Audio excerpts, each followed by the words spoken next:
जी शर्मिला फारूकी साहिबा, मैं सबको मौका दूंगी। देखिए मुझे भी देखना होता है ना कि कौन सीनियर है।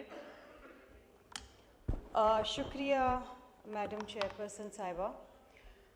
हमारी बारी जब आती है तो अल्हम्दुलिल्लाह हाउस खाली होता है, लेकिन कोशिश हमारी और जद्दोजहद जारी रहती है, क्योंकि हम यहाँ पर आवाम की नुमाइंदगी करते हैं तो हमारी ज़िम्मेदारी बनती है कि हम आवाम के मसाइल उठाएं। कल हाउस के अंदर बड़ा अच्छा माहौल देखा मैंने, कम से कम 8-10 माह बाद, कि ऑपोजिशन की तरफ से भी कुछ अच्छी बातें, मफाहमत की बातें की गई, ट्रेजरी बेंचेस की तरफ से भी उनको सराहा गया। सब ने अपनी अपनी बात कर ली, उन्होंने अपने गिले शिकवे कर लिए, उन्होंने शिकवा पे जवाब शिकवा कर दिया।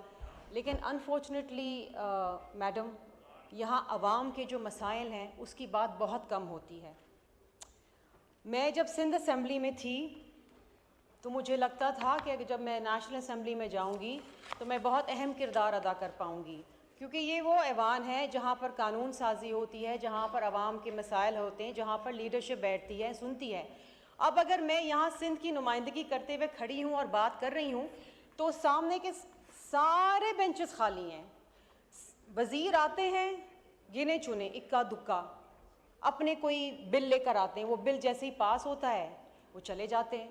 यहाँ बात किसको सुनाएं हम, बात किसकी करें हम? Who is there to listen? कौन, अगर हम बात करते भी हैं तो उसका हासिल वसूल क्या है? क्या उसके ऊपर कभी कोई अमलदारी होती है? नहीं होती मैडम। हमने 10 साल 16 दिसंबर को पेशावर के उस भयानक सानहे में, जिसमें 130 से ज़ायद बच्चे शहीद हुए, हमने 10 साल की वो एनिवर्सरी इस हाउस के अंदर मनानी। सब ने उसके ऊपर बातें करी। वो ज़ख़म मैडम आज भी ताज़ा हैं।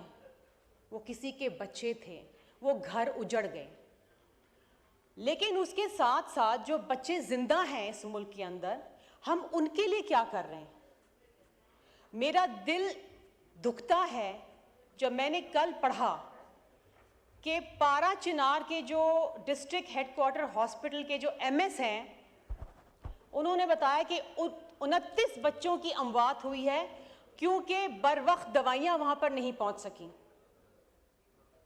ये सिर्फ बच्चे हैं, ये वो बच्चे हैं जो खेलते कूदते बच्चे थे, बीमार हुए, माँ बाप अस्पताल ले गए, लेकिन वहाँ से लाशें लेकर आए। आप सोचें कि वो कर्ब क्या होगा कि मेरा बच्चा अस्पताल में है और मेरी कोशिश है, दुआएं कि मेरे बच्चे की हालत बेहतर हो जाए, लेकिन सिर्फ इस वजह से मेरा बच्चा मर जाता है कि वहाँ पर पिछले 70 दिन से रोड बंद हैं और सूबाई हुकूमत कुछ नहीं कर रही, वहाँ पर मेडिसिन नहीं पहुँचा रही। और अगर सूबाई हुकूमत का ये काम है कि वो अपनी पूरी अपरेटस लेके, अपनी पूरी मशीनरी लेके, सिक्योरिटी अपरेटस लेके, पूरी एडमिनिस्ट्रेशन लेके इस्लामाबाद पे कब्जा करने आए, अगर ये उनकी प्रायोरिटी है तो खुदा के वास्ते फेडरल गवर्नमेंट तो इंटरवीन कर ले। ठीक है, सेहत का शोबा डिवॉल्व हो चुका है, लेकिन अगर सूबाई हुकूमत अपना किरदार अदा नहीं कर रही, मैडम, हम अपने एटमी असासे किस तरीके से बचा के रखते हैं? हमने छुपा के रखे, फौज बैठाई हुई है उसके ऊपर। हमारी जान से ज्यादा कीमती हमारे एटमी असासे, हमारे एटमी असासे। ये बच्चे इस मुल्क के असासे, इस मुल्क का मुस्तकबिल है, आप उनको मार रहे हैं। खुदा के लिए कोई यहाँ पर फेडरल गवर्नमेंट का इंसान, कोई वजीर, कोई मुशीर, कोई पार्लियामानी सेक्रेटरी नोटिस ले, वहां दवाइयां तो पहुंचा दे। और एमएस वहां का रो रो के इल्तजा कर रहा है कि इस वक्त भी बच्चे वहां पर जेरे इलाज हैं लेकिन दवाइयां नहीं हैं, तो खुदारा कोई तो दवाइयां पहुंचा दे। दूसरी तरफ आप देखें मैडम कि पोलियो पाकिस्तान और अफगानिस्तान, ये 2 ममालिक रह गए हैं जिसमें पोलियो के केसेस ख़त्म नहीं हो रहे, और इस साल 64 केसेस। मैडम, हम अपने बच्चों को पोलियो से नहीं बचा पा रहे हैं। National task force, national action plan, फला फला, प्राइम मिनिस्टर साहब कहते हैं कि जी this is a crisis, it's a humanitarian crisis. हम अपनी कौम को लूली लंगड़ी कौम लेके जा रहे हैं, ये कौम का क्या मुस्तकबिल बनेगा? हमारे पोलियो के वर्कर्स के ऊपर गोलियां चल रही हैं, पुलिस एहलकार शहीद हो रहे हैं, कितना बड़ा ये काम है कि जनाब आप हाई टारगेट एरियाज के ऊपर फोकस करें, आइडेंटिफाई करें, देखें कि यहाँ पर है 26 केसेस बलूचिस्तान से निकले हैं इस साल। क्यों ये सारी फौज लगा दें बलूचिस्तान के अंदर और बच्चों को पोलियो के ड्रॉप्स पिलाएं? ये काम हमारा, ये काम रियासत पाकिस्तान का है। आपने अपने बच्चों को बचाना है। आज एक बड़ा इंपॉर्टेंट कॉलिंग अटेंशन लगा था लेकिन डेफर हो गया, लेकिन मैं उस पर बात करना चाहूंगी। मैडम आपको पता है 2000 ऑर्डर है, प्लीज अपनी कंक्लूड करें। मैडम मुश्किलों से तो 8 दिन बाद बात करने का टाइम मिला है, उसमें भी मैडम आप तो खातून हैं, आप समझती हैं, आप एक माँ भी हैं और आप समझती हैं कि क्या ये तकलीफ दे बात है। मैडम 2024 की जो यूएस स्टेट डिपार्टमेंट की रिपोर्ट है ना, ट्रैफिकिंग पर्सन्स रिपोर्ट, उसमें ये कहा गया है कि पाकिस्तान से ह्यूमन ट्रैफिकिंग हो रही है और उस ह्यूमन ट्रैफिकिंग के अंदर ज़्यादातर जो लोग हैं वो ख़वातीन और बच्चे हैं। देखिए 2023 के अंदर, और ये गवर्नमेंट की अपनी फिगर्स हैं जो मैं कोट कर रही हूँ, 2023 के अंदर 18,000 केसेस इन्वेस्टिगेट हुए। अब ये हाल देखें आप ह्यूमन ट्रैफिकिंग के, जिसमें majority were girls and children, और उसमें से सिर्फ 6,000 प्रोसिक्यूट होते हैं, सिर्फ 6,000, और कन्विक्शन कितनी होती है? सिर्फ 10 केसेस के अंदर कन्विक्शन होती है।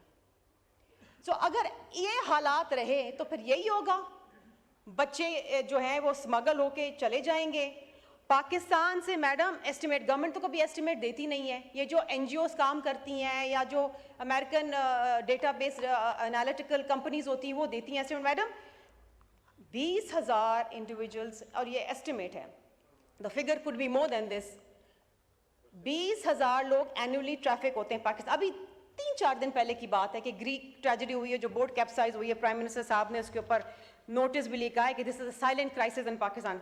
मैडम आपको पता है कि पिछले साल लाहौर के कोर्ट के अंदर एक मुकदमा चल रहा था और उसमें FIA ने खुद इस बात का एतराफ़ किया है कि इस साल 40,000 लड़कियां, बच्चियां ह्यूमन ट्रैफिकिंग के अंदर हैं।